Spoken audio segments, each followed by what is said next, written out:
Okay, is there any public comment on agenda items? Are any of the members of the public who are attending wish to address us? If so, please raise your hand and I'll call on you.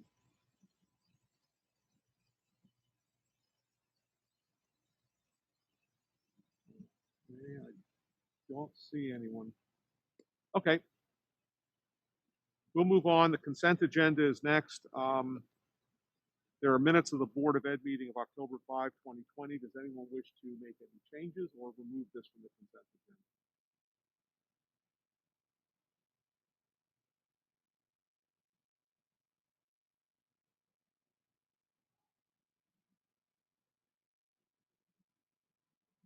Okay, I hear or see no one. Updates on COVID-19. Megan. No, you have to vote to remove something from the consent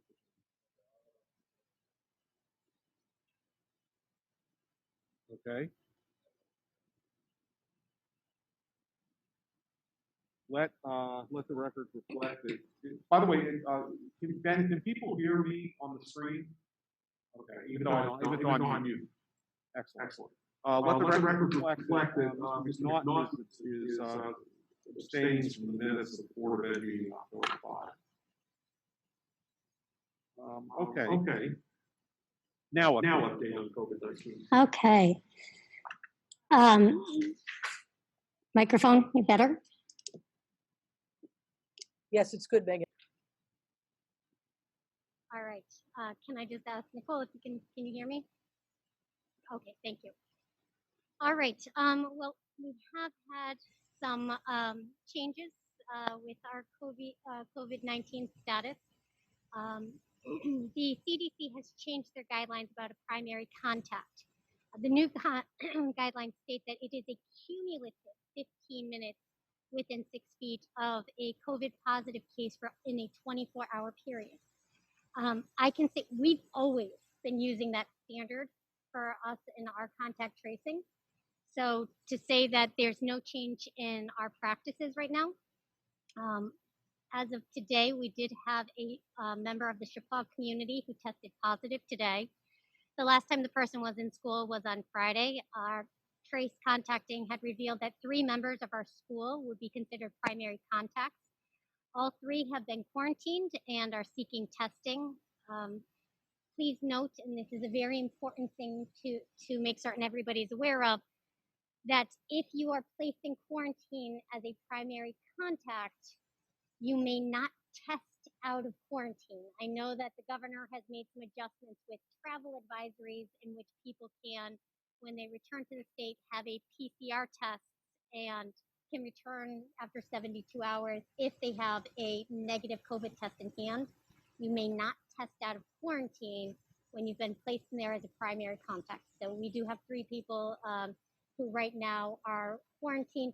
They're still seeking their testing because they want to make certain that the community is safe and doing their due diligence, and we appreciate all of those things.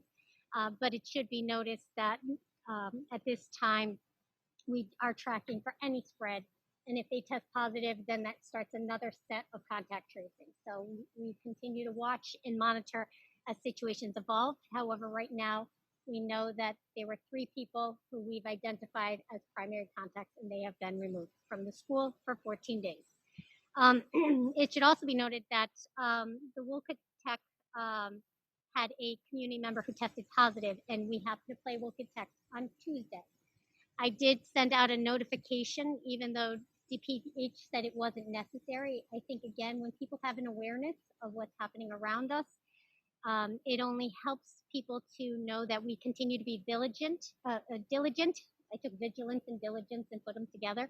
But it is one where we continue to watch, and we're going to take what is the recommendation and push it one step further to make certain we are doing everything out of an abundance of caution. Many of our sending schools have shifted to distance learning. However, our Agri-science students continue to be able to attend our program in person, as we have seen no threat to a spread within coming to Chicago. So again, we do monitor and watch those things. So overall, to date, we've had 3 staff members who have tested positive for COVID. and 10 members of the Chippewa community who have been quarantined since August 1st of this year. So if that tells you how we've been impacted, that is the entire scope of what we have experienced here in our town. Any questions regarding the update? I do. Can you hear me? I can, yes. Sorry, I can't tell. So as we enter this trickier time, we see cases increasing in the state. And it's a conversation that we've had earlier, but I'm not really clear. And so if I could have a better vision. When we talk about mask breaks, is there a designated place for students to have mask breaks? And is there an allotted time that they have them? Because I've been led to believe that students have a lot of freedom outside without masks. And so I'm just unclear about what the current rules are, especially up at the high school. The way that it is designed is that there are specific. Let me sorry, my computer's doing something funny. I apologize. We have designed for times that people are supposed to be outside. I can tell you that outdoors is king when it comes to mask breaks. During rainy times, we may utilize gym spaces. And I know when you're talking specifically about Chippewa, it's not the same at Chippewa. We may have to utilize any open spaces that can give us more distance than the 6 feet. Again, we want to be outside as much as possible. When you say that people are assigned to and when they're going out at assigned times, I can tell you that Mr. Croft and Mrs. Gallo have put together an entire map of the campus, and I see Mrs. Gallo's on screen, so if I'm saying something different than what you're practicing, please step up and step in. But I can tell you that there's a map, and people have indicated where they're supposed to be and what is their assigned location on the campus. So it has been mapped out as such. Now, whether or not that's always adhered to, I can't speak to that. But I can tell you by design, there are assignments within the Chippewa campus that people can go to know that that's their space for breaks, for outdoor learning. That's their time and space. And so because I guess the concern that I have is that as cases increase and students are allowed to go outside without masks, I understandably, which I hate being the curmudgeon, but really allowing there to be social distancing when you're among your friends is pretty hard to do, especially when you're outside having fun. And so I'm just wondering if there's a possibility as we start to see cases ramping up that we maybe have a little bit more of a structure to what's going on outside. I appreciate what you're saying, and I'm going to tell you, I know that they've also designed things like PE has different phases. And right now we went from a phase 3 down back to a phase 2 today, knowing that we had a positive case. It now reduced the use of the weight room and no longer kids throwing a football. So we have it where it goes up and down. And that also includes our music program, where right now, we're not doing our wind instruments. We're not singing indoors. So, Kim, do you want to speak a little bit more to it? Because I know this is directed specifically at Chippewa. Sure, I'd be happy to. We realize that as kids get more comfortable, it's harder to keep them apart. And frankly, they're not distancing a whole lot at home. And we know that. And we tell them that's fine, that's not our business. But at school, this is what we do. And we have put that in the realm of this is your call to citizenship, which is one of our 4 learner outcomes. Lunch and mask breaks can be especially difficult. We just had a very brief special faculty meeting on that today because we realize we're at that stage where kids are starting to get comfortable. They don't react to the fact that we may have had a case here or a case there. They're just getting used to being back at school and enjoying each other's company. So we've done things like in the past week, we've painted circles in the outside where the lunches are, and the kids have to sit in one of the circles. And we're going to utilize some of those things for mask breaks as well. So we're not trying to, put a thumb down on the kids because they're so happy to be in school. It's very heartwarming. However, we realize that they're getting more relaxed, and so we're going to relax a little bit less. And our teachers today thought that it would probably be a good idea at this point to put X's on the floor in the classroom, not paint them, I swear, with, tape that doesn't stick to the floor. And so our kids will have a visual reminder that this is what 6 feet looks like. So we're trying to do some things to do that. I appreciate that, Kim. I guess for me, every time, and I think it's just every time I FaceTime with my daughter who's away at college and she's talking to me from one class to the other, they're always wearing masks when they're outside on campus. So it just makes me think that when they're in high school, I hate to be the bad guy, but I just think that we need to really encourage more masks being worn outside because, as you said, Kim, you get really comfortable, and then, and I myself too. You start, getting together with your friends, and then you forget, and the mask is a reminder, and it is what it is.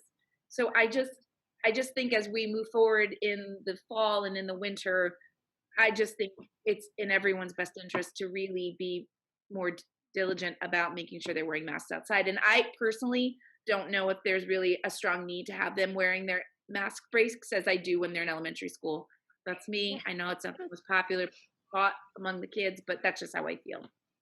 So I think the kids would disagree. They really do need a mask. No, not from being fresh or even not wanting to do it.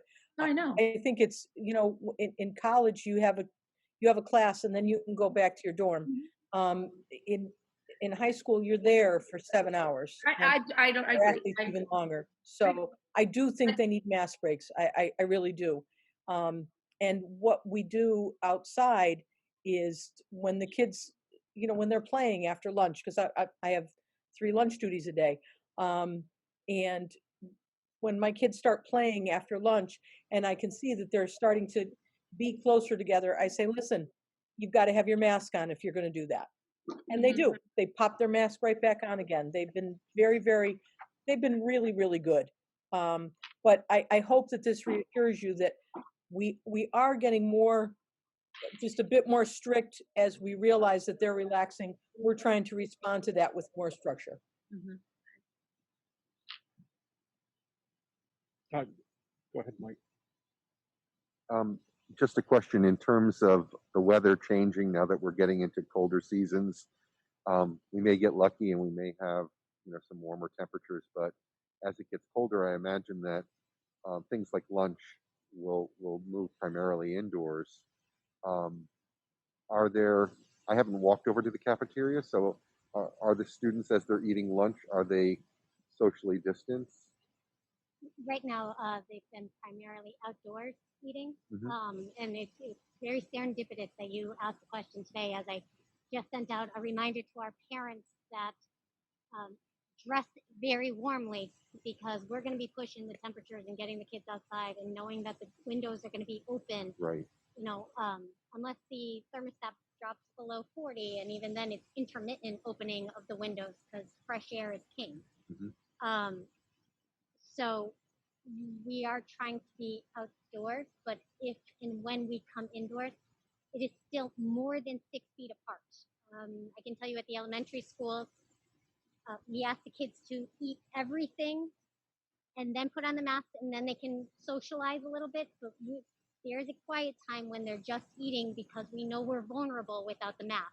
Right. And they really have complied with that. I can tell you, and Kim will attest, a little harder with the older kids. However, it is the reminders. It is getting them to face forward. There's a luxury in being outdoors and having the fresh air when they come in. Kim mentioned, we then respond and we get a little bit stricter. Everybody's facing in one direction. They're eating in their own individualized depth versus being able to be spread out on a lawn and have the distance that way. So as they come in, yes, distance is still happening.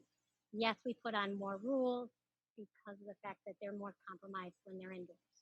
So if I walked over to the cafeteria now, would I see the big tables that used to be in there gone and individual desks? Is that where students are eating? If you go into the cafeteria right now, you see our giant tables are folded up and there's just the little individual tables that are in there. Mhm.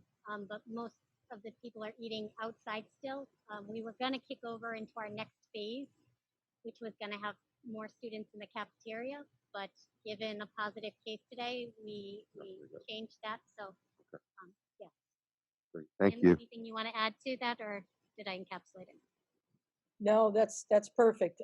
We've had indoor lunch maybe twice, maybe 3 times since the beginning of the school year. And I have to say, when the kids are all facing forward, there's plenty of distance between them with their snack trays and so forth. They know how different it is. They're as quiet as church mice. It's unbelievable. I really hate indoor lunch, but you know, they're so very compliant. They really are wonderful kids. Oh,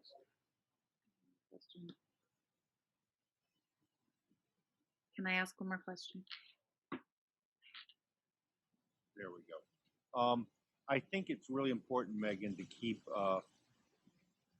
communicating, not just so that the parents feel comfortable, but also so that rumors don't start. Lack of information is sort of the king to create rumors. And if you don't keep people informed, they're going to start making up their own story. We agree. Jen. I have another question. So I don't know about for saliva testing. I know that it's a lot less expensive way of testing in pools, and I don't know if that's something that our staff or our faculty is it possible to start testing at least staff, or is that something we've ever talked about? I feel like it's not something I've ever remembered discussing. We did talk about it early on when they first were returning back to school. We were actually working with docs in New Milford. We were going to have volunteer testing. You can't mandate testing for anybody, but we can certainly provide that option, which is what we were going to do. 2 days before the testing date was to occur, Homeland Security took the tests back, so we were not able to offer that service. As So for we right keep by now, law? in working with the Department of Health, they don't recommend healthy people taking the rapid tests because you can get too many false results one way or the other. So But right the now, saliva the way tests that are we new. are is that if there's any suspicion thereof, we're directing people where to go to get the testing, but we are not doing mass testing at this time. I know that there are some districts, Middletown right now is offering it to all of their community. However, again, you cannot force anyone to be COVID tested against their will. But there's the saliva testing where you do pools of people, so it's a lot less cost effective and it is a lot more accurate. And they're actually just coming out. So I'm just curious to know if that's something that we could explore. So you're thinking of the Binex testing? I don't know what it's called. I Okay. just know it's a saliva test. It's a pool test. You test groups of people to see, at least within the pool, you have an infected or a negative case, and then you can kind of take it from there. I mean, it's the state of Connecticut much more effective. The and state of accurate. Connecticut is piling that with certain districts. We're not one of the districts they're doing that with. If it's the Binex testing you're thinking. It's a shame. Pete. Thank you. Yes, I can see the top of Jim's from his forehead up. That's all I can see of it. So Jim, if you're going to raise your hand, raise it high. I'm sorry, Pete. Just a point, since I've been on the board for a number of years, I don't question the superintendent and her administrative staff on how to handle certain aspects of what's going on. I know parents are concerned, board members are concerned, but we have a superintendent and a staff that aren't a bunch of dummies. And they know exactly what they have to do. They're very well aware of the concerns of everybody in the 3 communities. So I wouldn't want to get into micromanaging, the little aspects of the situation we're now in. So I think we really have to have confidence in the administrative staff and what they're doing. And I do. So I don't want to get into the weeds. Okay. I'm looking to see if anyone else has a question or comment. I do not see any hands up on the screen, so I'm going to assume that we're done with this. Thank you very much. All right, this is time for my report. It's going to be very brief. I'm just going to say that here we are at what appears to be roughly the halfway point of the year, of the semester rather, of the semester, not the Feels year. like that, yes. The halfway point of the 2020 portion of the year for this semester. And we have so few cases, and we have in-person learning from August 31st on. We haven't had to ratchet back. There's a lot of school systems that are either looking at or have already taken steps to put themselves in a different posture than they were in. Very few have opened full in-person learning from the beginning. Some have opened it partway through. We are doing a terrific job here at keeping our schools open and keeping the learning process going. And I want to thank the superintendent and her staff for all of their exceptional hard work. I want to thank the members of the board for coming to these meetings and for coming in person when we asked our kids to come in person. And I think that all said and done, we're in reasonably good shape right now. Having said that, all hell will break loose tomorrow. But nonetheless, I think that that's a testament to our school district, and I'm proud to be associated with this district. So we'll move on to the superintendent's report. And I have to say, I think with staff, I will absolutely echo your statement. I joked with somebody the other day, and I said, I designed for us to be open for 2 weeks. Everything else that's happened beyond that really is because the staff has just managed, enforced, and really supported all of those things that we had put in place to make certain that we could be in school. And I truly appreciate, because it is a lot of effort. It is tiring, and they are really taking this marathon on, and I can't say enough wonderful things. So thank you for acknowledging them, Greg, and thank you all for all of your support to make those things happen. So to just update on some. Well, I'm sorry, Megan. Can I just interrupt for 1 second? One group I wanted to thank tonight, forgot to, is our maintenance staff. This campus looks absolutely terrific, and I mean, it literally looks like it's ready for graduation. It's all I can say. It's at its prime condition, and I think that we should all recognize the hard work of our custodians and our maintenance staff, who have just done a tremendous job on making this place look like the kind of campus we wanted it to. So I'm sorry I forgot that. I didn't mean to. So I'm sorry to interrupt. By the way, we'll stop everything for accolades, so that's never a problem. So to update some things that are happening, because in as much as we want to talk just about all of the positives, there have been some learning moments that have happened at Chicago last week. And as you can imagine, we are not immune to the tensions in politics and society. We have seen some choices that did not emulate our inclusive community.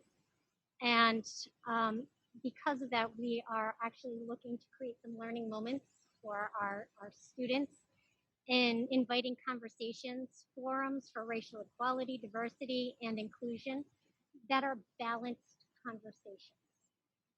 We want to make certain that they are not only just balanced, but developmentally appropriate. And we know that in the next few weeks, we have a lot of things that are happening. We're seeing a lot of mudslinging on the political sides, on all sides. And we also know that that impacts our students. And some of the choices we're seeing is because some of the role models that are out there are not showing their best side. So we're going to capitalize this as a learning opportunity and make certain we host those conversations and lean into it, because we are better than that. And we want to make certain that our next generation is better than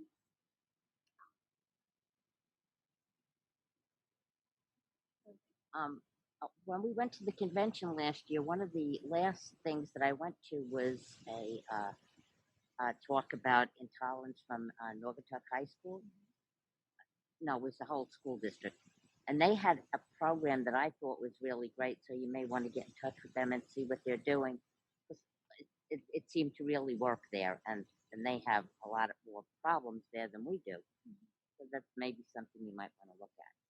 I appreciate the guidance and always open to any new ideas and to make certain, again, we want to capitalize on learning, and that's what it is. It's not always about a punitive moment, it's about a learning moment. So we did have parent-teacher conferences last week. Like everything else this year, we made a lot of changes. And so families met with their teachers through virtual means. And I have to tell you, I am, again, just amazed by the efforts of our teachers to make certain that families felt connected, even through distance. So one of the comments that we received from the family, and I'm just going to read, and if you'll excuse my reading, but I think it's important that people recognize how our families feel during some of this time. But the statement was, once again, you and your teachers have managed to exceed all expectations, even while working through and around COVID. Every time I hear a colleague at work talk about disasters they are facing with school conferences, remote learning, social distancing, etc., in their school districts, I am once again reminded of how fortunate I am to have my kids in Region 12. And I think that right there captures, because that is where our staff is working harder to create that feeling, to know that they really are trying to reach beyond and create a positive experience. So I just wanted to share that. I also wanted to follow up. I had some questions about enrollment after our enrollment update last month. And one of the things that we saw in our enrollment update is it didn't look like this huge rush of children. We didn't see the 750 kids. And I wanted to explain some of the things that were happening and why, even though we saw a flood of new residents to our towns, and we saw some huge fluctuations in our numbers where we were as high as 760 at one point, and then now landed down around 700. Things that we knew walking into last year is we graduated 75 seniors, and we expected 34 kindergartners before COVID hit. That was going to be a negative 41 students to the school year. Additionally, Reach was scheduled to have 54 students this year, and we only took in 7. So when we look at what was supposed to happen, we were supposed to be down 88 students from last year's enrollment to this year's enrollment. And to know we stayed flat, that is where what you're seeing is the increase in our base. So when I actually ran the enrollment for without reach, last year our enrollment without reach for our students coming from Bridgewater, Roxbury, and Washington, we had 534 students. This year, without reach from Roxbury, Bridgewater, and Washington, we have 555 students.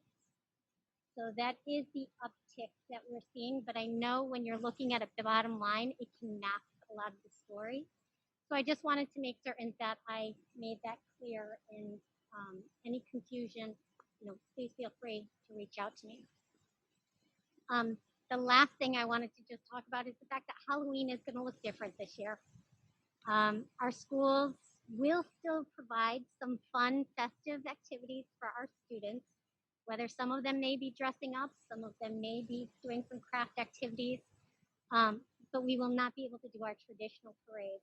And I know that's heartbreaking, because we loved watching our kindergartners get into their costumes.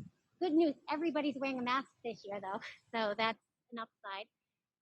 But I do want to thank each of our communities for finding a way to encourage a safe Halloween. And we've heard of drive-in theaters and safe candy exchanges. And again, we're changing what tradition looks like, but we're not robbing children of childhood. And I think that really comes from the communities, and feeling very grateful right now. So that concludes the update. Any questions regarding that before I go into personnel? A few meetings ago, we talked about the smart boards being, the old ones being maybe refurbished and sent out into the, maybe New Haven, like we did the computers. Has anything happened with that? Right now, the ones that haven't been picked apart, we did have to have a couple Frankensteins. They're still sitting as we wait to have that conversation with some of the schools that we had partnerships with. The unfortunate thing is a lot of the urban communities have been distance learning to start off the school year, so it's a little bit more challenging. But we are still looking to donate, and I think we're down to about 3 that would even be viable. Okay, just checking. Nope, I appreciate that. Alex. Whatever happened with this outreach to the new parents? Those just went out.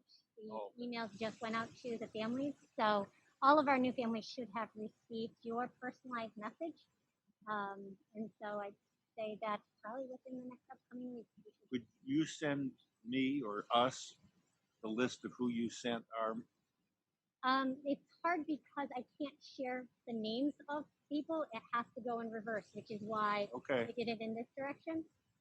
But that's a great question. And if you do have any doubts, feel free to send me the email and I can confirm that with you. So I can certainly affirm and confirm, but I can't provide it. Okay, thank you. No. Okay. All right. So we just had a couple of personnel appointments.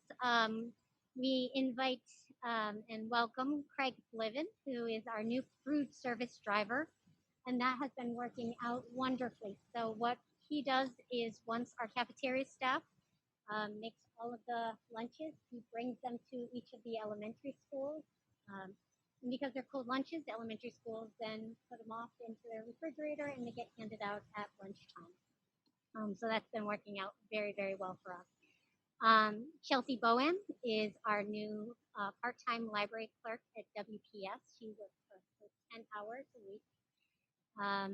Betsy Britton, we welcome her to the Agri-science custodial part-time position.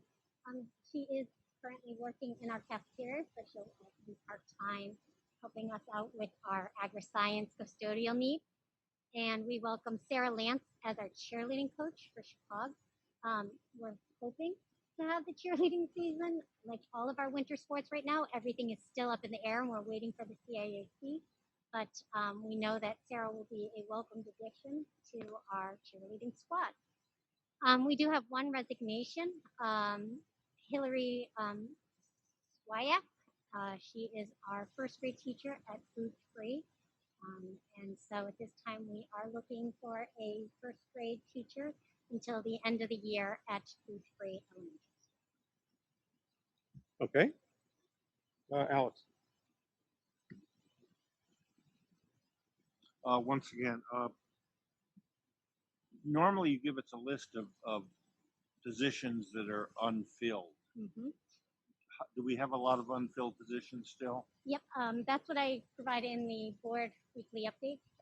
And so the ones that we are currently still missing, we have building substitute positions that are open at the elementary level. We still, at the long-term food free position is one that I noted. We need a math tutor at Chicago. Did I miss anyone? If you remember. I am having that same block right now, so I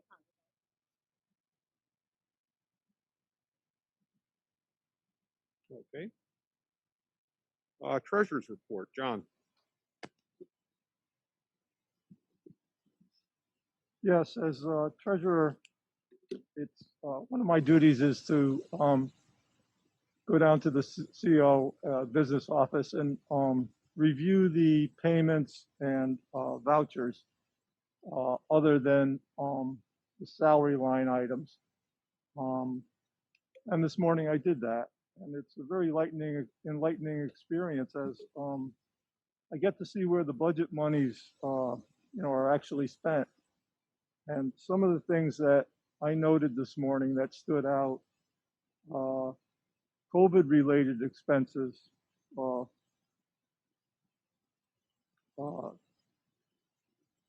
easy for me to take note because they're not typically in the review.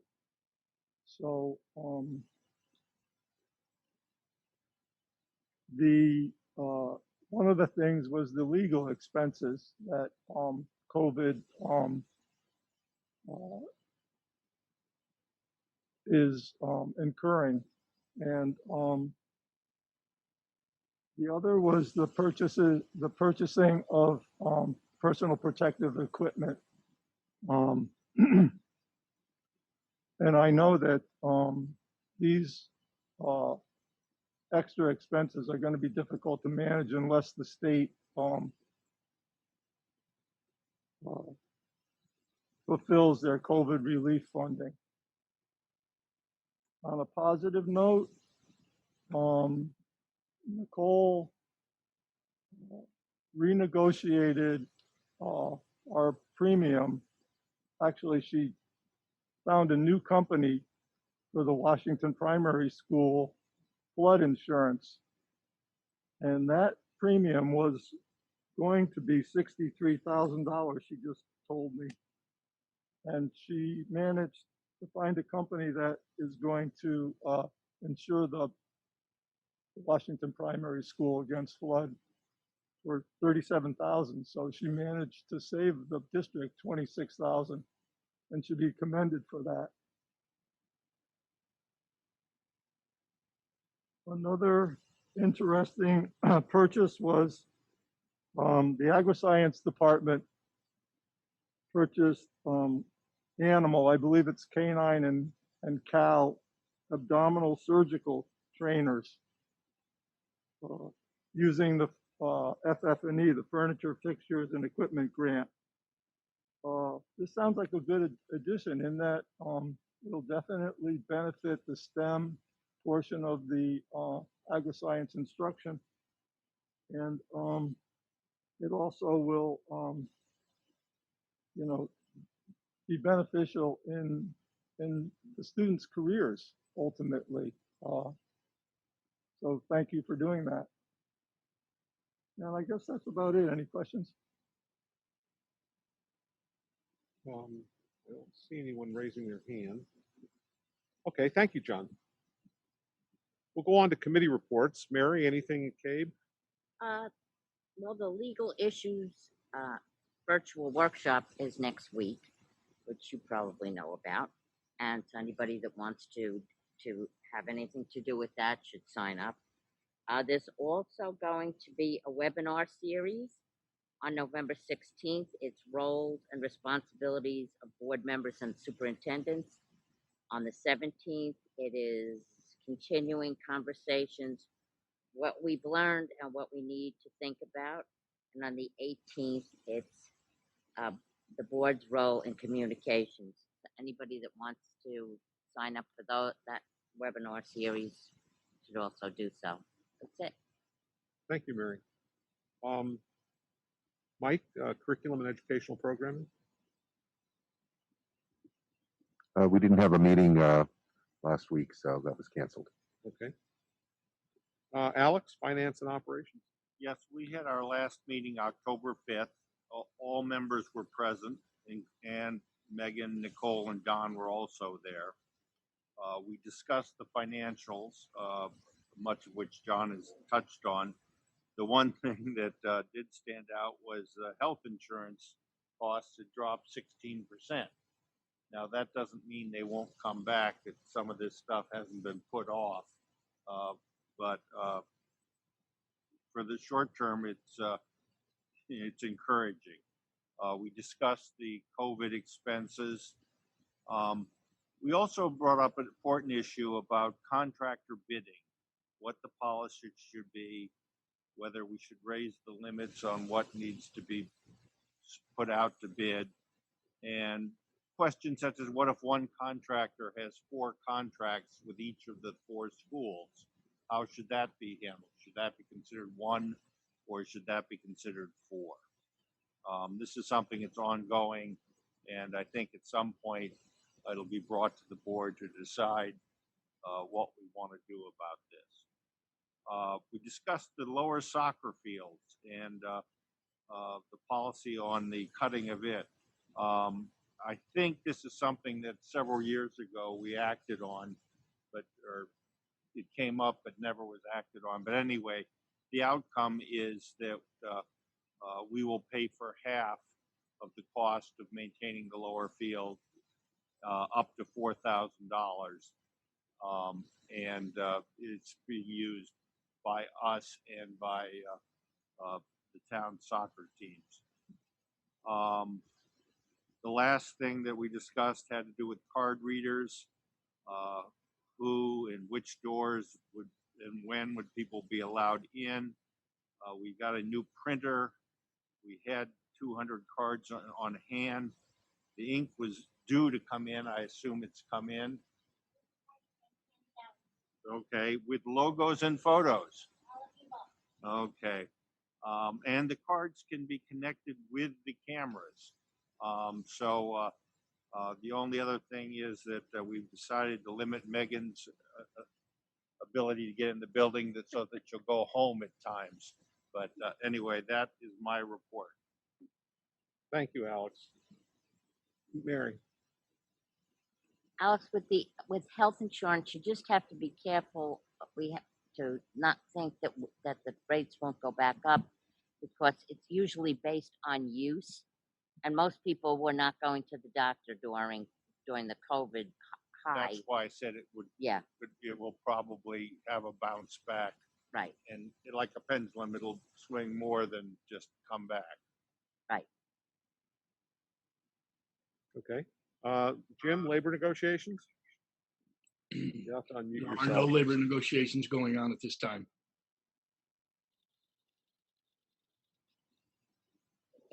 I'm sorry, Jim. I said there are no labor negotiations going on at this time. Okay, thank you.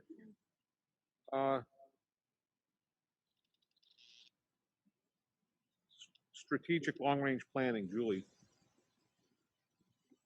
Yes. So hopefully everybody took a look at the article that was in the New York Times. I think Megan shared that around, which I thought was really great. Free press. We're still working with Sandor Max on the logo development, which seems to be the bottleneck to completing our brochure. So we're on that.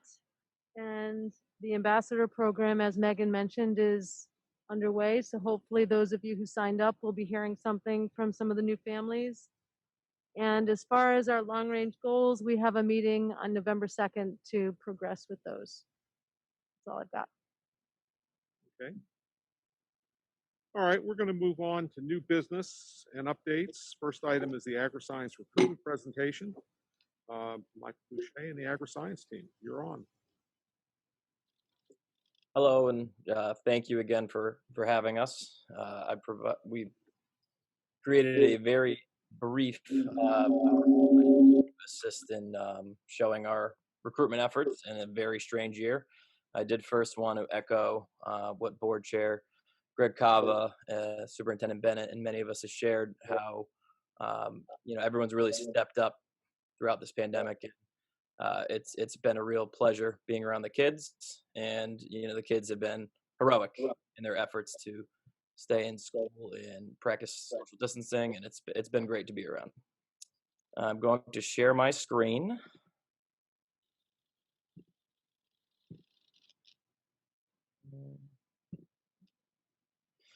All right.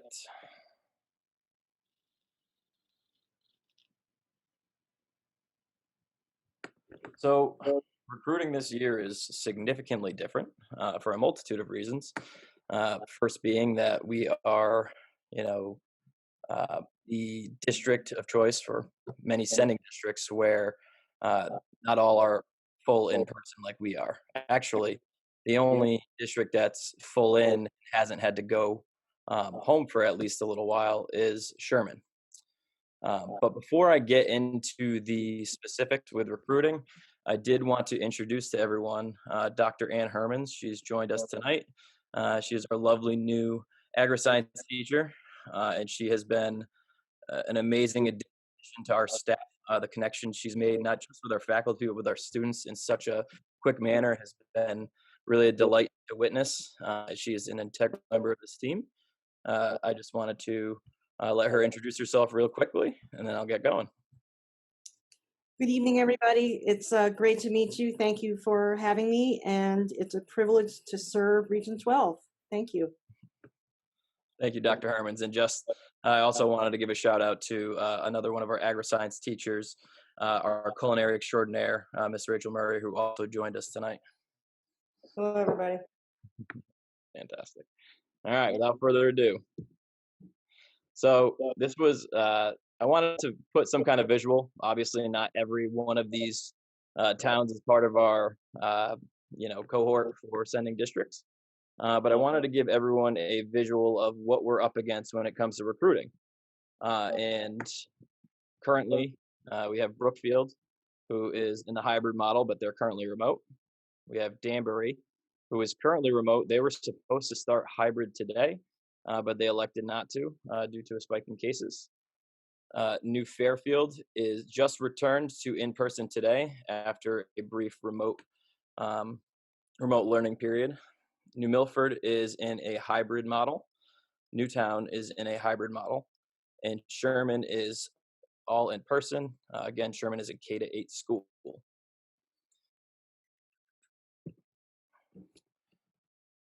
So the delivery. So for obvious reasons, it's going to be extremely different this year as far as recruiting our students. We have to do it in a virtual manner. We've been in contact with each of the sending districts that I outlined in the previous slide. And we have, and thank you to Sue Haverly, who I know is in the house. She's been an exceptional addition to the team and getting us in touch and contact with the point people at each sending school. And before I get into specifics, I want to just show a quick promotional video that none other than Ben Allen has put together to assist us in this recruitment effort. So enjoy.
And again, thank you, Mr. Allen.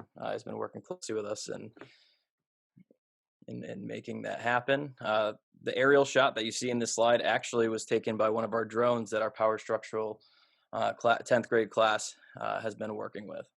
So with virtual presentations comes a number of things. You have larger districts such as Newtown and Danbury, where there's upwards to 700 plus kids in these classes. So in an effort to meet schools where they're at during these trying times, we made it a precedent to reach out to each district and really get a sense of what they're looking for and how to best, meet them where they're at.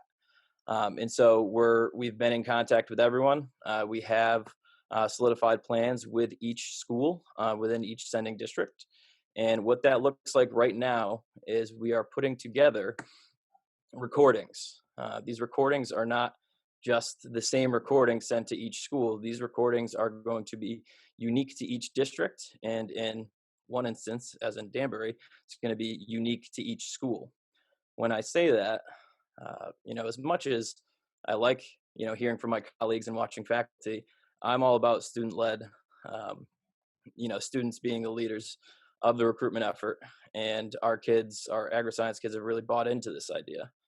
So what we've been doing is we have been starting to record students in action in their different agri-science classes, but also, standalone times to talk about their experience at Chippewa, and specifically talk about the transition from wherever they were in 8th grade. So that's going to be an integral piece of each recording.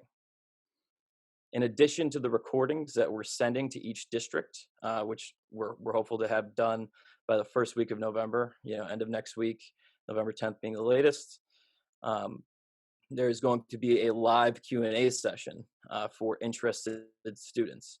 So it's going to look different between each district, whether it be in a Google platform or Zoom.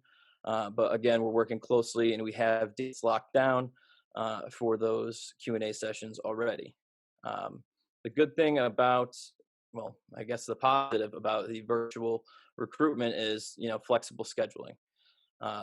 We reached out a couple weeks back, and we had an immediate response from all our districts. As much time as we're putting into this effort, because it's an exceptional program and we want kids to experience it, word is already out. Districts are reaching out to us with specific interests, with questions, and we are fielding those feverishly. In addition to our out-of-district students, we have been busy with in-house lessons for all 8th grade students. They've been getting a lesson in each different pathway that we offer in our agri-science program. Dr. Hermans, Ms. Murray, Mr. Lawler have been working really hard and have been meeting with those 8th graders, and it's been an exceptional experience. As far as supplemental materials, we have hard copies of brochures that we are sending out to each sending district in each school. We have hard copies of posters and electronic copies that we'll also be sending out. We have monthly newsletters that are going out to sending districts with updates on our program, things that are coming up. And also we will be, posting things like the promotional video that we just showed through social media to gain some buzz.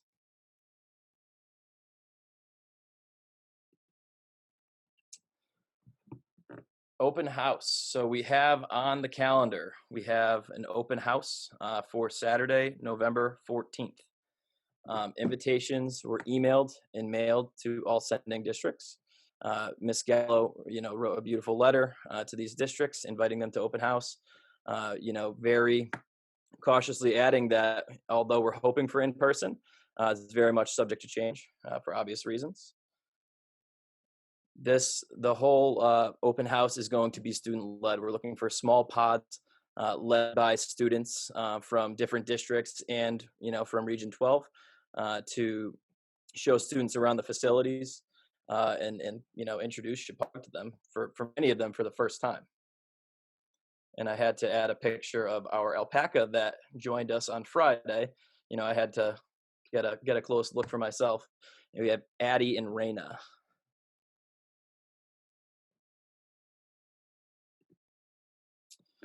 Applications and deadlines. We've adopted the state application, as all our programs have been doing, and we are our deadline is Friday, January 8th, because the first Friday in January this year we won't be in school. It'll be New Year's, so that's Friday, January 1st, and the deadline will be Friday, January 8th. New this year, I worked directly with the IT department to create a email address where applications can go directly to, so sending districts can, although kids, will fill them out by hand, they will be able to scan and upload these and email them directly to the email address apply2agriscience@region12.org. This is, in an effort to keep everything in one place and to assist, in these trying times where, we're not certain that people will be in person. It makes things easier for the students and for the administrators and counselors that are working with directly through these recruitment efforts. And that is all I have.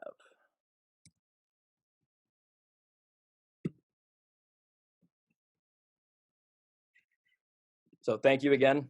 Board of Ed, thank you for your tremendous support of the Agri-science program and specifically Chippewa Valley School. We wouldn't be where we are right now without you. We appreciate everything you do. Have a great evening.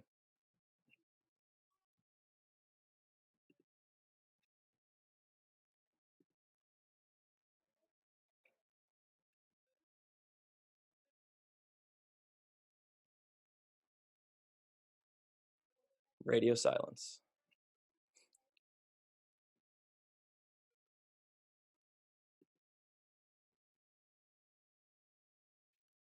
Michael, you're muted. Which one? Michael Sinatra.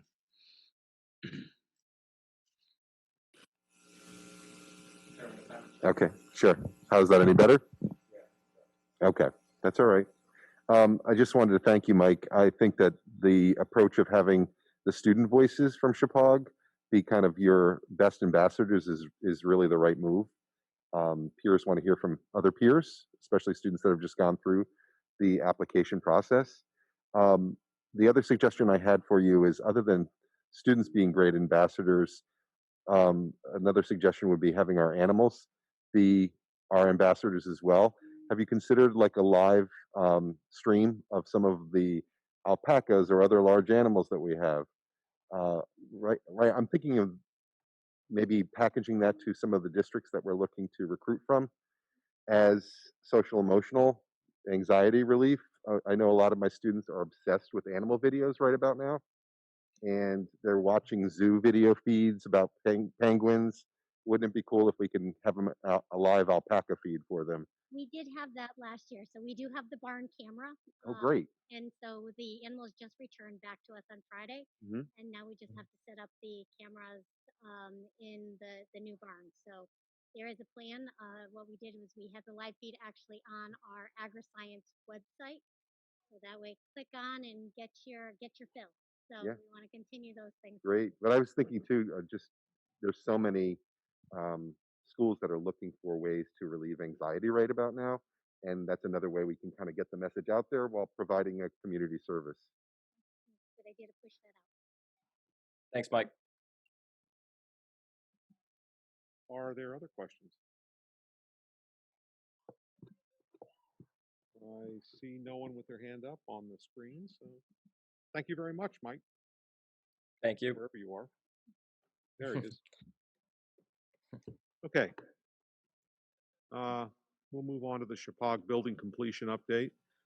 Return of large animals, Megan, I think you've talked about, but you may have more. And then we can talk about the barn wall issue. Yep, no, just quickly to share, we did say that they have returned to us. So we have our 6 sheep and our 2 alpaca who have returned. Right now we're investigating. We have 2 horse donation that the woman came out to see our facilities today, and we're going to go see the animals under saddle on Wednesday. I'm going out with Bill Cario. And so we're going to make certain, one, how are they handled? They do have some dressage experience. There's also the handleability, how are they able to be handled? She came out, we showed exactly where the soccer fields are, the sounds that are going to be made. In addition to recognizing there's still a little bit of movement up in the area, because I think the temperament of the horses, and we've talked about this a great deal, is going to make all the difference in the world with the success of the horses. So again, we want to make certain that we are not just accepting any donation. It has to be the right horse. It has to be the right experience.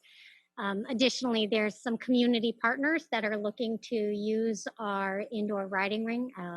Little Britches has actually reached out to us And I think that is a welcomed opportunity once we know that, again, safe from COVID and that we have everything up and ready. So we certainly recognize that there's a lot of things we want to capitalize on, but we also want to make certain we're doing this in a very methodical, right way to keep everybody safe and to make our program successful. So that is on the horizon. And if it's okay with everyone, I'm just going to share the picture of our barn wall, if that's okay, Greg? Yes. Okay. And I apologize, but currently we had an incident, no cause of our own, in which 20% of our tongue and groove wall has fallen. We are currently working with our construction company, with our architects, as well as our insurance company in order to make a determination regarding the repairs. We need to make certain that, number one, this isn't going to happen again. So we want to make certain structurally sound and that everything is right. So causality is going to be a very important thing on why this fell down. But also a question of the responsibility of repair. So we are certainly working through all of these things, but as we try to figure out the why, it's causing a delay in just fixing it, which we know at this point. I've made it clear, and I will continue to make it clear, I do not want to have horses up on our barns when they're under construction. So it does create a little bit of a delay. Greg, is there anything you want to share about this? I know we've been intimate in this situation. No, just that many of the boards, all but maybe 100 square feet of it, were found to be in reusable condition. They appear to have popped out in a variety of ways. We're not quite sure why. We don't know whether it's water or wind infiltration. Can you put that picture back up, Absolutely, maybe? I'm sorry. If you note, right above the wall is a louvered vent that brings air in from the outside, and that air is being directed directly at the top of the wall. The walls did not have a top on them, so there could have been water or air that got behind the top structure, and then once that went, it took the rest of it down with it. So we're not quite sure why it happened, but it does. They're going to need to determine whether or not it's a construction issue or a design issue, so that's sort of where it is. Where it's going to take us a while to figure this out. Pete? Yeah, I just have a question. And maybe at the next meeting we could bring it up, or we'll bring it up in the business committee, finance committee. Insurance policy. I presume we have an insurance policy on our entire educational system. Yes, we do. So maybe we can discuss it at our meeting. I'd like to know exactly just what's covered.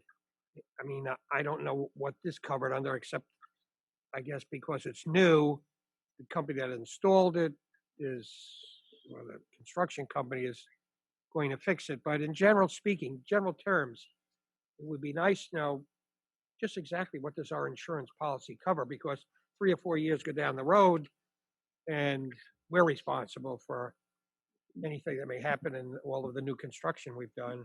Yeah, Pete, one of the reasons we haven't gone anywhere with this in terms of advising the board is because they still haven't, to my knowledge, they have not come to a concrete determination of what caused the problem, and depending on what caused it will depend on whether and to the extent to which it's insured. Yeah, I'm not just thinking of this, but since we have such a large amount of new construction, maybe the finance committee, we could educate ourselves on exactly how we're covered for many of the issues that may arise. Yeah, I think we could put a presentation on insurance coverages on a meeting, a future agenda. And I think obviously Nicole is going to be in the middle of that presentation. That's going to be, she's very familiar with our policies. Okay. I'm sorry, John. I'm sorry I missed you. Yeah, just also that's not the only wall that has the tongue and groove, is that correct? That's correct. There are a number of walls with tongue and groove, and two of them face the outside. This one and the wall immediately opposite on the opposite side of the arena. But the wall on the opposite side of arena does not have tongue and groove up nearly as high as this one did. So it's quite a distance from the louvered vent and the other side of the building. And it is not damaged.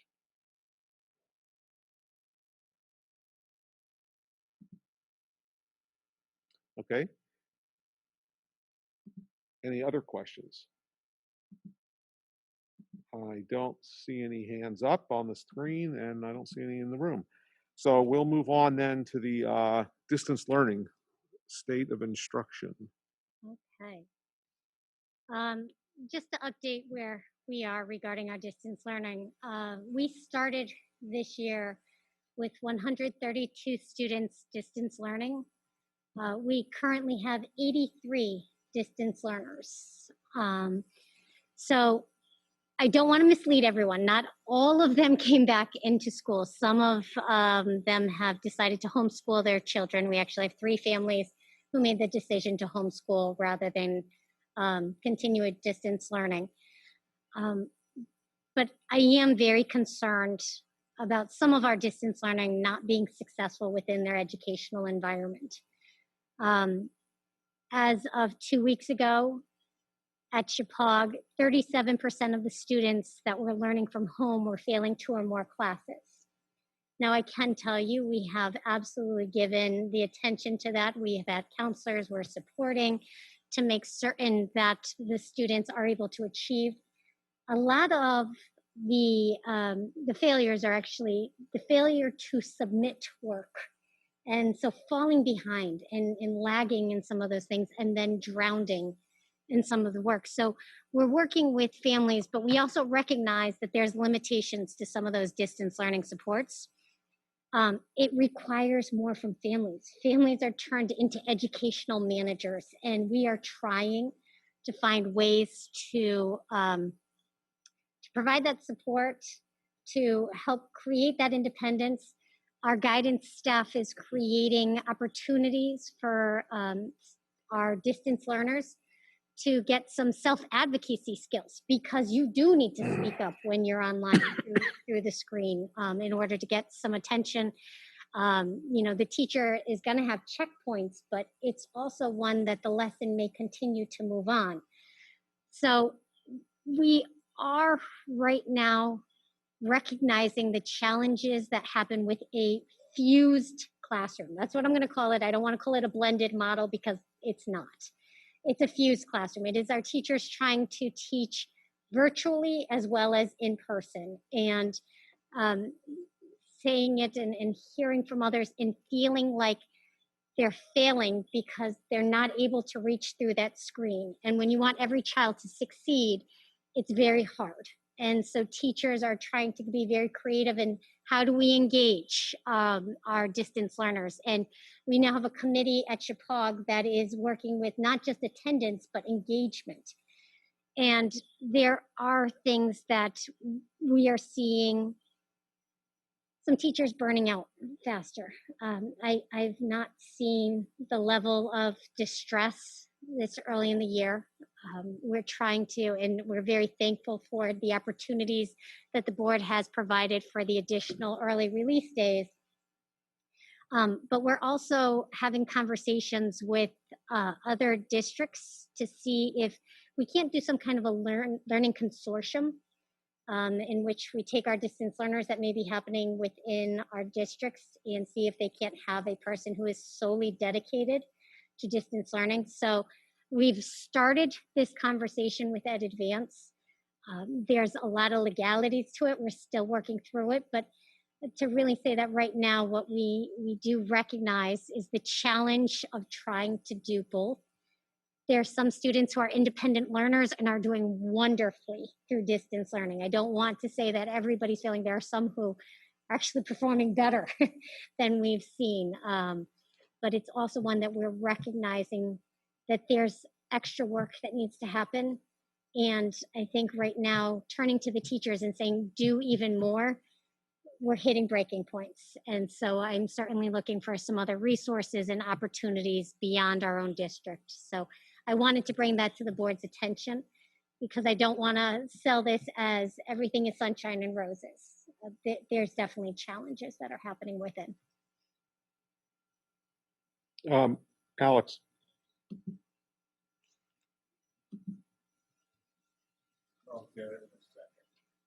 There we go. Of the 83, how is the breakdown between elementary, middle, and high school? The majority are at the high school. We have 63 distance learners at the high school. Gotcha. Some of our schools are as low, I believe Booth Free has 6 and Burnham has 4. Okay. Thank you. Jim. Greg, I'm sure I know the answer to this question, but I think it just needs to be asked. Does the Board of Education have the authority to require the students to attend school in person? That's a great question. Right now, because the governors and commissioner of education have said that it is a choice, right now this is temporary choice distance learning. So it's up to the families on whether or not they want to send their children to school. There were conversations on whether or not we were going to, as a state of Connecticut, justify when people are staying home if there's a reason, more than just being a choice as a default. But right now, there's not. We've also asked if there's an end date to when distance learning choice will happen. And the commissioner said he felt it was too premature to even entertain that conversation. So it does look like it will continue well into the school year. So I hope that answers the question. Yeah, thank you. I know that the governor, at least at this time, the governor's declaration of an emergency is due to expire on February 9, I believe. I don't know if that will impact the schools or if that date will be extended again. But thank you. No, thank you. Justin. I like how you mentioned self-advocacy. I think that's one of the skills that we can't really teach that, but certainly finding ways to get the students, I don't know, to make their feelings known, or basically to have more of a voice, because I do feel like the people who are in distance have lost that opportunity to speak up. And I don't know what the answer is, but I agree, and we're trying everything, and that's what we keep saying is we're going to over communicate. And I know we send out an update to our families who may be distance learning, and actually at Chippewa to all of our families. Here's the weekly overview, because we want to make certain that we continue to make certain our families are our partners in it. So we're continuing to bombard and share and make certain that they have the information needed. But it is that question of trying to make certain we provide opportunities for supporting the students, giving them some of that voice, but we can't give it to them. So we're coaching them on how to use it, but recognizing we're falling short with some of our students. And the fear for some students that when they're drowning, it's easier to just become school avoidant. One of the things that I actually am in the minority of superintendents liking the attendance that the state makes you do every week. And what the state is asking is how many distance learners do I have and how many did not engage that week. And so you're constantly looking to make certain that all students have signed on, that they are present, that they are okay. But turning on a screen, but turning off your video is a disconnected student. Having students who just may not be signing into class or sign in for the first 10 minutes and then shut down. We're trying to reach past that, but recognizing it is a challenge that I appreciate what our staff is going through, but the frustration mounts. I have a question. Is there a reason why we cannot insist that a student be on screen unless there's, some exigent circumstance? We do have it in the contract that we asked the parents to sign, in which the screen has to be on. If their screen is not on, if they're looking for an exception, it's because they've already reached out to their building principal that there's a reason that the screen will not be on. So we do have that in place. However, I can tell you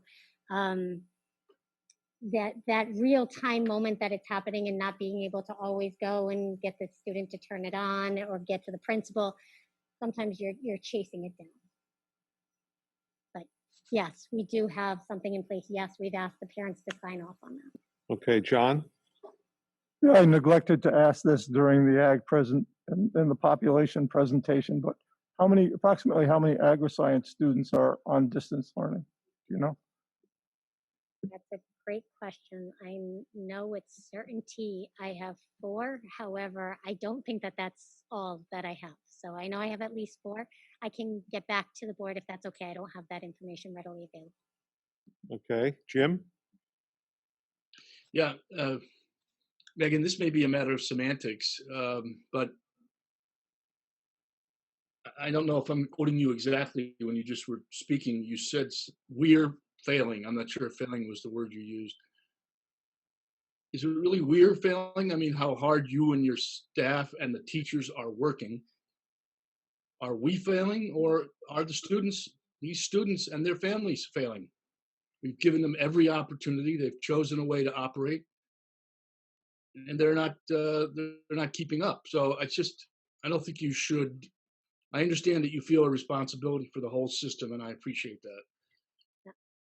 But I don't like to hear this when you say that we're failing. You've done everything that you can possibly do, and the teachers, you say they're at their max. I don't know what else can be done I think by the system. I think what we're feeling, yes, I refuse to give the locus of control over because I don't want to give up. But it is one in which I'm a firm believer that there's always more. But it's a question of where we're going with that. And you're right, there are moments in which we have to get our families to meet us halfway. All right, thank you. Okay. Are there any further questions?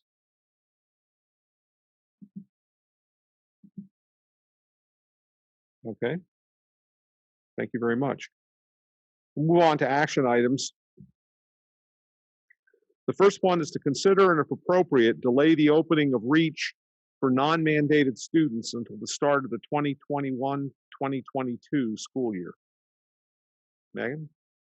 Currently, logistically, we would not be able to support the additional REACH students this year. Currently, the 2 teachers who were assigned to REACH before COVID are currently being utilized as the first grade teacher and the kindergarten teacher at WPS. Currently, kindergarten at WPS has 20 students and first grade has 22. In order to move one of the REACH teachers back to the REACH program, it would mean combining those classes and having a class size of either 20 or 22, which I think is not appropriate during the time of COVID. And I think when we put the projection dates to the start of, I think we said January 4th, 2021, it was because we were going to see logistically who stayed from New York, what our numbers were doing, seeing if we needed the extra classroom, and to see what we could eventually absorb. And right now, I don't see that as a possibility. I recognize that it is a lost revenue stream for us. This is a moment in which I'm going to say I feel like safety takes precedence. I would like to make certain that if we do indeed delay REACH, that we look at opportunities for what we can provide families online, packets, etc., so that way we don't lose a generation of kindergartners and make certain we have kindergarten ready opportunities. but I don't think we can do it within our schools right now. Okay, Greg, you're looking so for a moved. vote from And us? I am. Our last vote was to delay it until January 4th. Okay, so you're now talking about delaying it till the start of the next school year. That is correct. Okay, is there a motion? So moved. So moved. Moved by Mary. Is there a second? Second by Michael. Further discussion? John?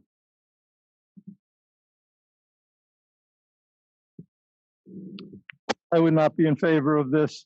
Number one, how do we know what's going to happen in January, come January? And this would be delaying some of these children's pre-kindergarten education for almost 15 months. I'm just wondering what some of these 50 families are thinking as far as, you just do a quick search of the benefits of early childhood education. Students less likely to repeat a grade, less likely to be identified as having special needs, more prepared academically for later grades, more likely to graduate and go on to college, promote social and emotional development, learn to take care of themselves and others, promote language and cognitive skills, boost math and literacy skills, help develop motor skills.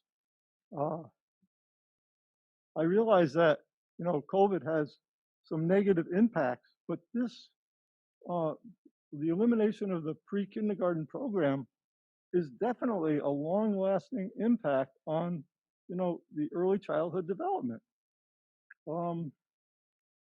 I, you know, I think we can work our way around it.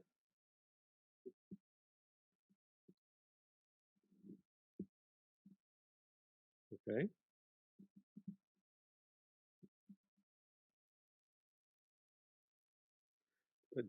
Alex, I'm sorry. Yeah, what type of revenue are we talking about losing here? And is it something that if we could find the person that could be offset by that revenue, or it'd still be a deficit? It would still be a deficit. Okay. We get $375 per student. Yeah. The other thing that occurs to me is if we do not do reach, families may go elsewhere. And if they do go elsewhere, sometimes it's hard to get them back. So just want to add that. Megan, I have a question for you. Last time, it seemed to me the reason we suspended reach and didn't open it is because there was some concern that the type of classroom environment we would have to offer was having no reach was worse than having reach under those restrictions, because the students would not be able to participate in the way they would normally interact and participate. They would be sitting distanced, staring straight ahead. It just wouldn't be a. I mean, I've been in those preschool classrooms before COVID, and what's going on in there is just nothing short of exciting. I mean, it's these kids are interacting with one another. They're collaborating. They're having the time of their lives, and a lot of kids whose parents signed them up for half day then switched them to full day because they were having such a good experience. So what you said was, we can't do that. This is just going to be so depressing and so off of what this program should provide. Is that still the case? Is that your anticipated case for January, or have we made any progress? It's still a modified preschool. I'm going to tell you, I'm impressed. Mr. Anthony Weymouth has done more than I would have thought could be done. However, it still is no sharing. It still is more paper and pencil than we typically would have done. So it's a modified play-based experience. So no, I would not say it's the reach that it's not the reach that we know and love pre-COVID. However, he has done more than I would have thought possible. And so I'm not going to downplay his efforts. However, I am going to say that there are definitely lessons that we're not able to teach when it comes to cooperation, when it comes to sharing. You know, some of those real developmental moments are lacking in that. Okay, but is the program so lacking in what you're able to do that it becomes worse than not having any program at all? That was clear from last time. I'm Or are we getting closer to that point at which you're starting to say, well, maybe? I'm getting to the point in which I can say to you, again, I'm watching, teachers use pool noodles to do things that I would have never thought to do to make certain we have space and making it fun. So they're not robbing them of the fun learning. However, it's not as play-based and it's not what we have built within the program. It's a modified version. It is a lot more seat time. It's a lot more independent play. It's parallel play. Is what it is, and that's something that I do fear. It is something that after COVID, we're going to have to take extreme efforts to get our youngest students to cooperate and work with one another. But the part that has still been happening are those skills like letter skills, sound skills. So we've been working at those. So I can't say again, that your question is whether it's better to have or not have. I'm torn because it depends the experience you're sending your child to preschool for. However, the safety component gets a lot harder the more children that we bring in. And when you're talking about 3 and 4-year-olds, it is very challenging. All right. Well, let's assume that money were no option, and you had all the money to secure whatever you needed, including building a new building. Is there anything that would make it worth the while for doing this? Is there something we could do, if we could do anything we wanted? Is there something we could do to make this work?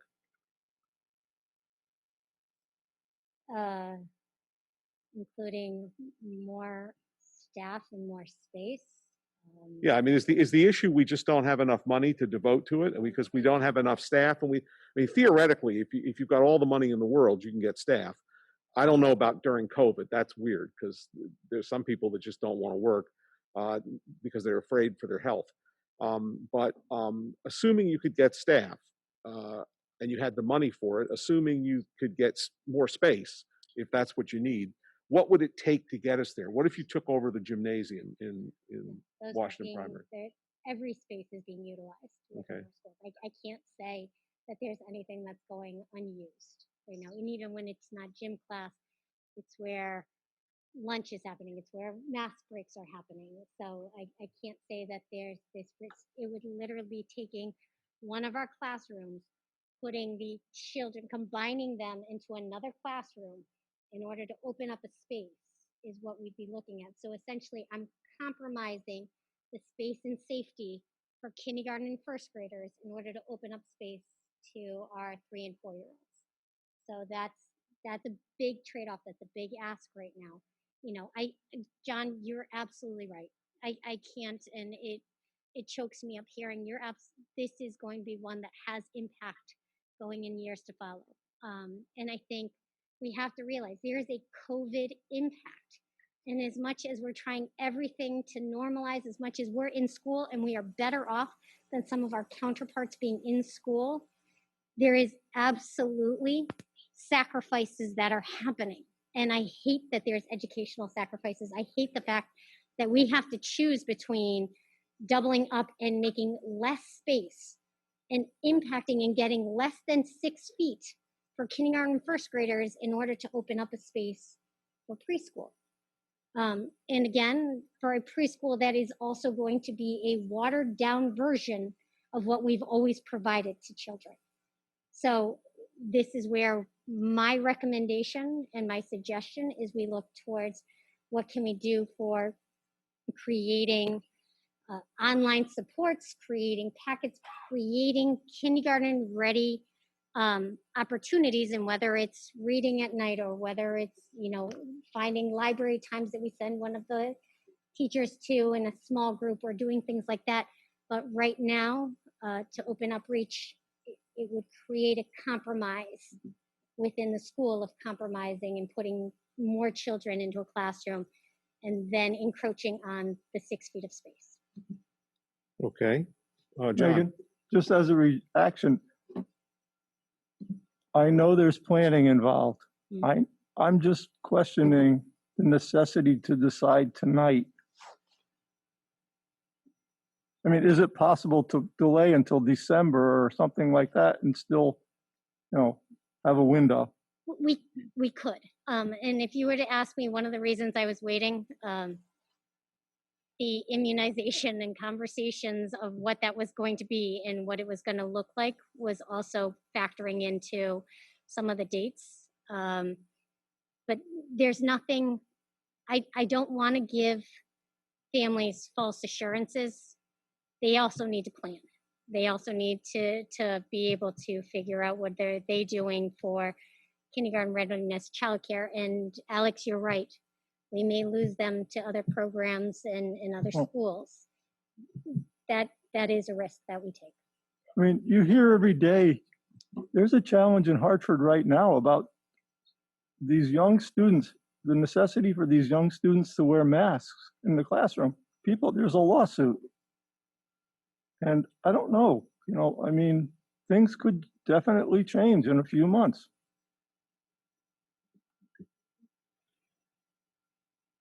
Okay. Jen's online. Jen, I'm sorry. Oh, it's fine. Hang on 1 second, Jen. We're going to have you.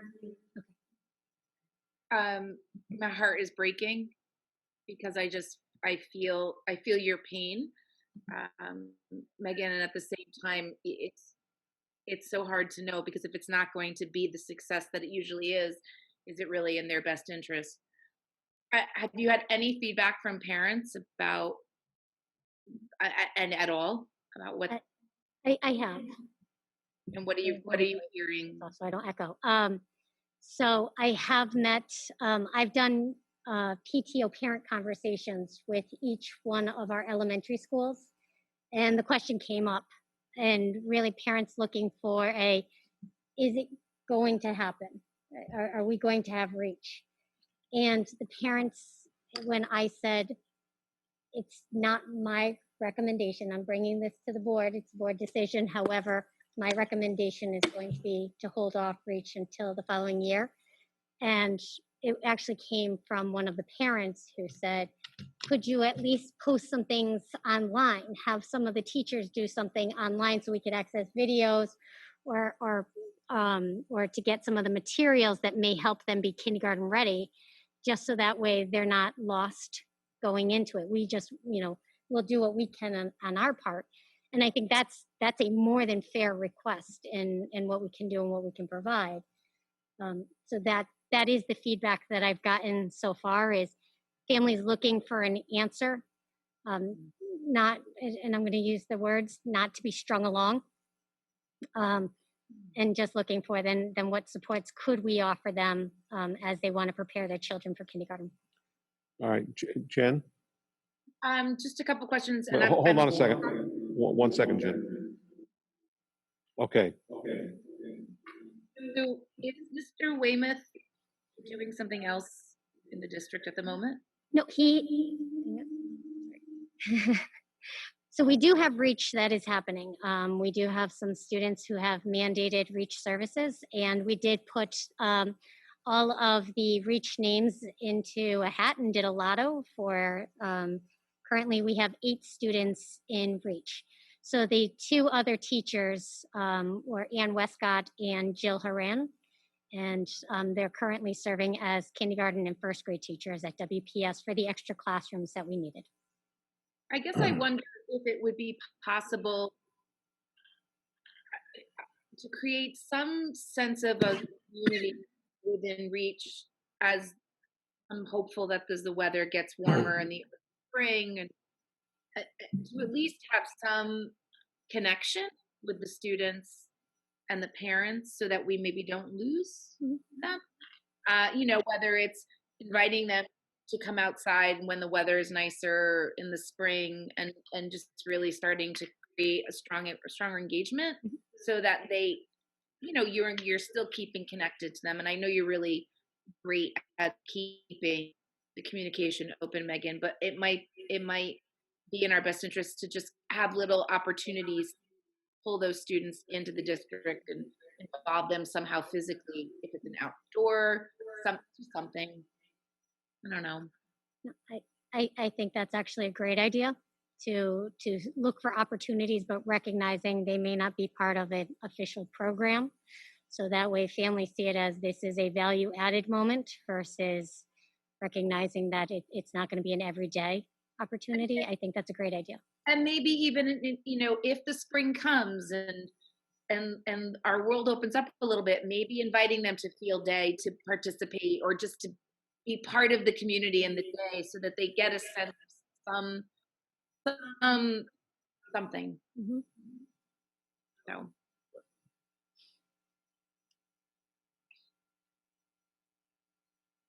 Crazy question. Is there a space at another building? Not right now. No, I did explore the thought of could it go to Burnham or could it go to Booth, and I can tell you right now, there's not space. And Chippewa, as you can tell, we've spread out everything, so there's no room at the end.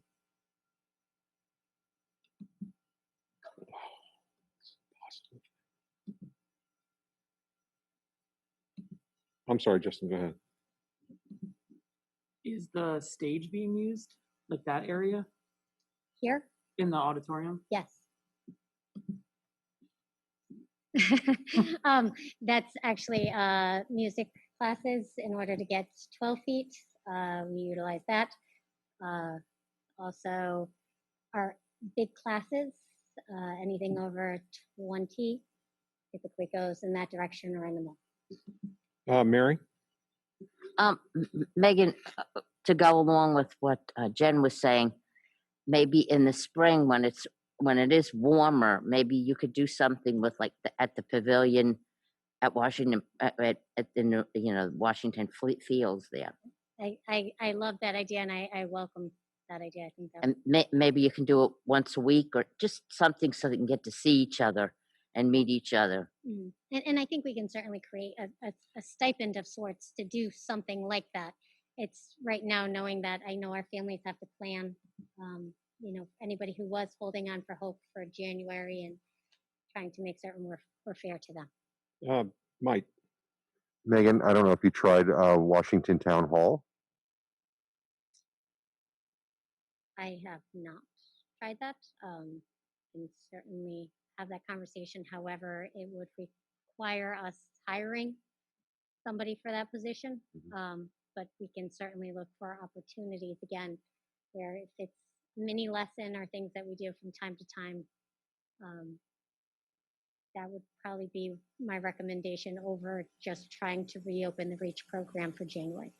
Well, one of the problems with Washington Town Hall, though, is they have a meeting room at the far end of the main room. And the difficulty you'd have is in segregating the public from the school program. And that could be difficult if they use that meeting room during the day and not just at night. It's at the far end of that big auditorium. So that would occur to me as a potential issue, but certainly. I don't know if that meeting room has its own egress, because then they might not have to worry about going through. It doesn't.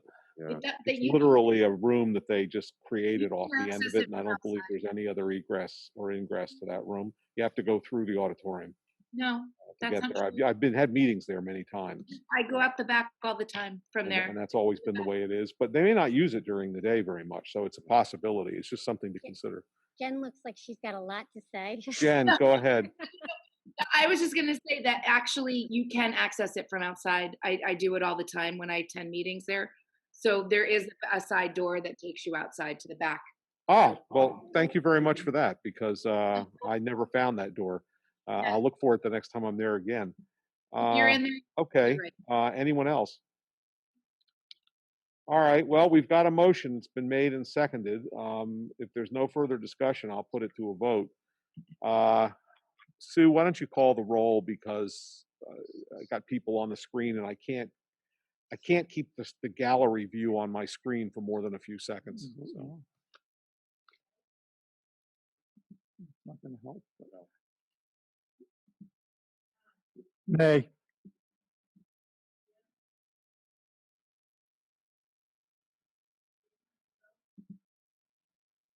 Jim,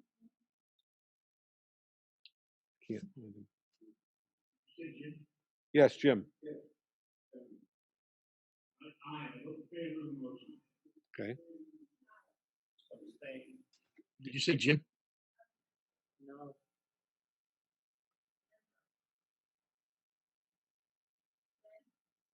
Jen,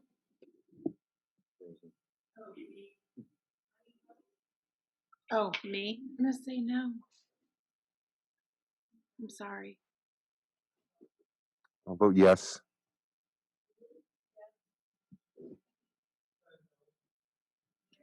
Yes.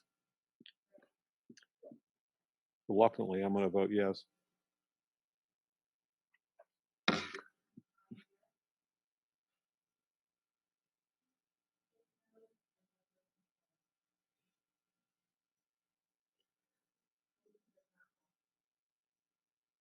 Okay. Well, I guess we're going to hear more on that at some point. The next item on the action list is to consider and, if appropriate, Excuse me. delay the outside group Excuse me, Greg. until January 4, 2021. Greg, I'm sorry. I Uh, can't hear. What was the result of the in vote? response, we said we would reconsider when we would take a look at when outside groups could start utilizing the facilities. No, Swimmers continue to be vigilant in their requests and making, their desire to, making Sarnic be short, their desire to utilize the pool known, and it's one in which I think that at this point, if we set a date and whether we want to extend it afterwards, the date I chose just happened to be the start of the new year. It can be, I know Jim Hirschfield mentioned February 9th, but for right now, I just chose the start of the new year as a date. Okay, I'm going to recognize Jim and then Jen. Greg, I never heard the result of the vote. Go ahead, Sue.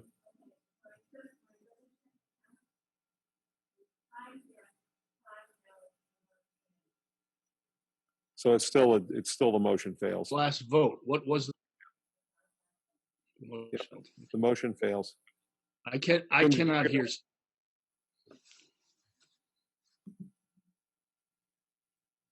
Oh boy. Jim, did you hear that result? No, I didn't hear it. 5, 1 abstention. Motion fails. Okay, thank you. Okay, I'm sorry, Jen, did you have something? No, I just didn't hear I didn't hear it either. Okay. All right, so back to the outside facility use. Are there any comments on this? We had a discussion of it last time.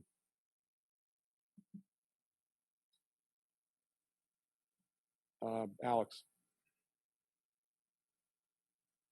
I'm assuming this does not mean on January 5th, we're saying okay. We're saying no through the 4th. Correct. With the possibility that we'll say no for the balance of the school year even. Correct. Okay.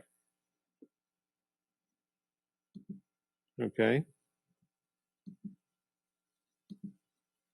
All right, do we have a motion to consider delay the outside group use facilities till January 4, 2021? I so move that we delay the outside use to the facilities until January 1st of 2021. All right, that's been moved by Mr. McNaughton. Is there a second? Mr. Abdullah seconds it. Is there further discussion? All right. Sue, do you want to call the roll again? Yes.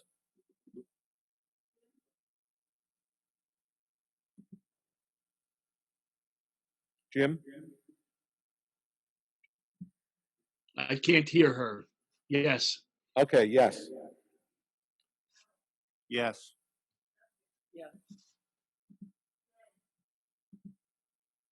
Me? Yes. Yes.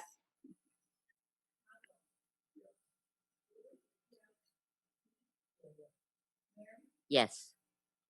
Yes. All right.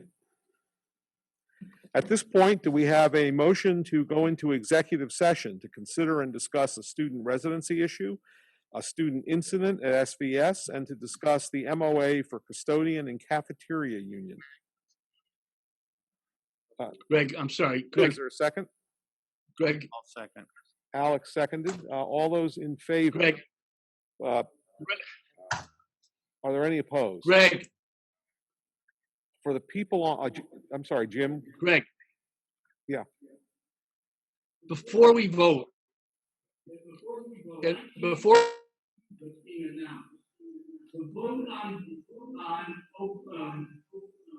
not extending or here, sorry, the previous vote that was 5-5-1. Who voted to abstain? Alex. Thank you. Okay. Now we'll get to this. It's been moved and seconded to go into executive session for the three purposes I listed. I don't think there's discussion of this. So go ahead and take the vote because it needs a. Sue, thanks. Yes.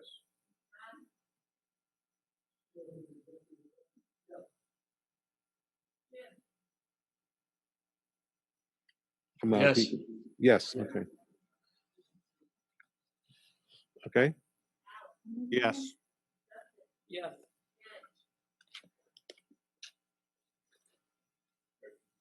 Jen, What am I voting on? executive session, to go into executive session. Yes. Sorry. Yes. Yes.